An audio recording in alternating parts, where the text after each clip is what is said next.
అందరికీ నమస్కారం. Old stories by Bala ఛానల్కు స్వాగతం సుస్వాగతం. కథలు చదువుతున్నది ఉషాబాల. ఈరోజు పొడుపు ప్రశ్న: ఇంటిలో జడల దయ్యం ఏమిటది? సమాధానం తెలిసిన వారు కామెంట్ రూపంలో తెలియచేయండి. ఈరోజు మన కథ చందమామ ఆత్మకథ.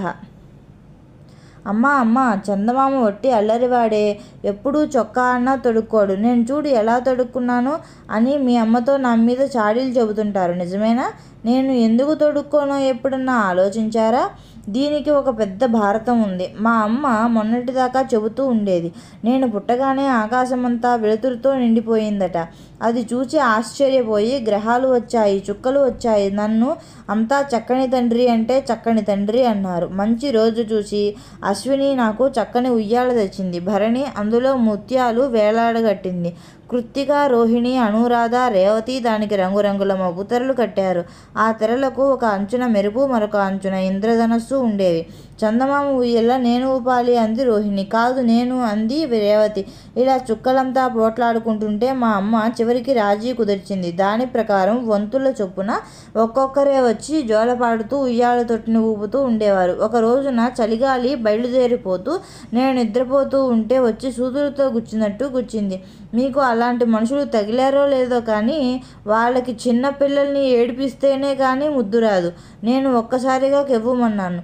మా అమ్మ గబగబా పరిగెత్తుకొచ్చి, నా తండ్రిగా ఏడవకు అంటూ ఎత్తుకుంది. నా ఏడుపు కారణం తెలుసుకుంది. ఆ రోజునే ఆకాశంలోని అంగళ్ళన్నీ తిరగవేసి చలిదూరని చక్కని గుడ్డ తెచ్చింది. అది పెట్టి నాకు ఒక చిన్న కోటు కుట్టి తొడిగింది. ఆ కోటు మెత్తగా, హాయిగా, వెచ్చవెచ్చగా ఉంది. ఆ కోటుతోనే ఆ రాత్రి నిద్రపోయాను. ఇట్లా నిద్రపోయి లేచేటప్పటికి నా కోటు కాస్త చినిగిపోయి ఉంది. ఒక్కసారిగా బావురుమన్నాను. మా అమ్మ గబగబా వచ్చి, ఎందుకో ఈ తండ్రి ఏడుస్తావు, ఎవరు కొట్టారు అని అడిగింది. నేను జరిగింది చెప్పలేకపోయాను. ఉయ్యాల ఊపుతున్న రోహిణి ఒట్టి కొంటె కోణంగి. అది ఏమన్నా చేసిందేమోనని కసిరి నన్ను తన చేతుల్లోనికి ఎత్తుకుంది. నేను ఏడుస్తూనే చినిగిపోయిన కోటు చూపించాను. మా అమ్మ యగాదిగా నా కోటు చూచి, నా బంగారు తండ్రిగా ఏడవకు, నీకు ఇంకో మంచి కోటు కుట్టి తొడుగుతాగా, ఏడవకు, చాలకుండా కుడితే చినిగింది, ఈ తడవ నీకు సరిపోయేటట్టు కుడతాగా అంది. మా అమ్మ మళ్ళీ అంగళ్ళన్నీ తిరిగి మంచి గుడ్డ తెచ్చి 1కి 2 సార్లు కొలతలు తీసుకుని కోటు కుట్టి తొడిగింది. ఆ కోటు తడువుకుంటూ రోహిణి జోలపాట వింటూ నిద్రపోయాను. మరునాడు లేచేటప్పటికి ఏమి జరిగిందనుకున్నారు? బంగారం వంటి కోటు బద్దలుగా చిరిగిపోయి ఉంది. మళ్ళీ బావురుమన్నాను. ఇలా ప్రతిరోజు ఒక కొత్త కోటు కుట్టి తొడగటం, మరునాటి పొద్దుటికి అది చాలక చిరిగిపోవటము జరిగింది.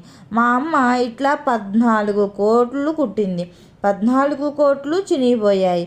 15వ కోటు అన్నింటికన్నా పెద్దది, చాలా అందంగా ఉంది. అది ఏమైందో తెలుసునా? మరునాటి ప్రొద్దుటికి ఒట్టి గంగిరెద్దు బొంత అయింది. ఆ మరునాటికి మళ్ళీ నేను చిక్కిపోయాను. ఇదంతా చూసి మా అమ్మకు విసుగెత్తింది. అప్పటి నుంచి మళ్ళీ కోటు కానీ చొక్కా కానీ కుట్టి తొడగలేదు. ఎవరైనా నాకు సరిపోయిన కోటు కుట్టిస్తే ఎంతో సంతోషిస్తాను. మీలో ఎవరు చేయగలరు ఆ పని? శ్రోతలారా, ఈ పనిని మీలో ఎవరు చేయగలరో కామెంట్ రూపంలో తెలియచేయండి. కథ కంచికి మనం ఇంటికి. ఈరోజు చిట్కా: చలికాలంలో అరికాళ్ళు, మడమలు సన్నగా పగిలిపోతూ ఉంటాయి. ఆ విధంగా పగిలిపోకుండా ఉండాలి అంటే 15 రోజులకు ఒకసారి ఈ పని చేయండి. ఏమిటంటే, ఒళ్ళు పట్టే వేడి నీటిలో ఉప్పు, రాళ్ళ ఉప్పు 2 చెంచాలు, నిమ్మరసం 1 చెంచా, కొబ్బరి నూనె 2 చెంచాలు వేసి బాగా కలిపి కరిగిన తర్వాత ఆ వేడి నీటిలో 2 పాదాలను ముంచండి. ఈ విధంగా అరగంట సేపు అలాగే ఉంచండి. ఆ అరగంట సేపు పూర్తయిన తర్వాత ఆ నీళ్ళల్లోంచి పాదాలు తీసి శుభ్రంగా టవల్తో తుడిచి, ఆ తర్వాత పాదాల బ్రష్, ఫూట్ బ్రష్ అనేటటువంటి బ్రష్ ఉంటుంది. ఆ బ్రష్ యొక్క నల్లటి భాగంతో ఆ పగుళ్ళన్నీ రబ్ చేయండి. అలా రబ్ చేయటం వల్ల డెడ్ స్కిన్ అంతా రాలిపోతుంది.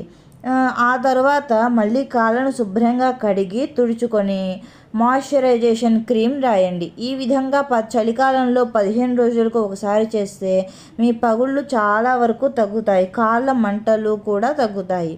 అదేవిధంగా కాళ్ళ యొక్క వేళ్ళ సందుల్లో పాచి పట్టినట్టు ఉండటం, మంటగా ఉండటం ఈ విధంగా జరుగుతూ ఉంటుంది చలికాలంలో. ఈ మంటను తగ్గించాలి అంటే నువ్వుల నూనెలో కర్పూరము పసుపు వేసి బాగా కరిగించి పొయ్యి మీద పెట్టి సన్నగా వెచ్చగా వేడి చేసి అది గోరువెచ్చగా ఉన్నప్పుడే రాత్రిపూట్ల మీకు మంట ఏ ప్రదేశంలో అయితే ఉందో ఆ ప్రదేశంలో వేసి మెల్లగా సున్నితంగా రుద్ది నిద్రపోండి. ఆ మర్నాడుకు మంట చాలా వరకు తగ్గుతుంది.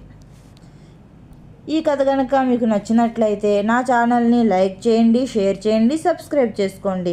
మళ్ళీ మరో మంచి కథతో మళ్ళీ మీ ముందుకు వస్తాను. అంతవరకు నమస్కారం.